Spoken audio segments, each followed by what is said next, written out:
दिल्ली के वज़ीर आला अरविंद केजरीवाल ने कायस्थ समाज महासम्मेलन में शिरकत की। इस मौके पर इन्होंने खिताब करते हुए कहा कि समाज और मुल्क की तरक्की में कायस्थ समाज का अहम रोल रहा। इन्होंने मजीद कहा कि मुल्क की आज़ादी के लिए कायस्थ समाज का अहम किरदार माना जाता है। इन्होंने कहा कि कायस्थ समाज के अफराद बड़े बड़े ओहदों पर फायज हैं।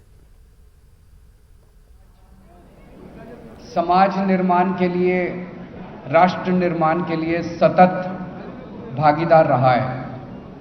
पुराने ज़माने में भी, उसके बाद भी, देश की आज़ादी की लड़ाई में भी कायस्थ समाज ने बढ़ चढ़ के हिस्सा लिया।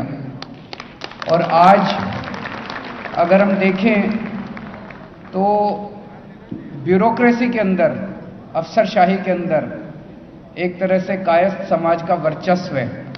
मैक्सिमम अपने को ऑफिसर्स जो हैं, ऑफिसर्स सीनियर मोस्ट लेवल पे आपको कायस्थ समाज से दिखाई देते हैं।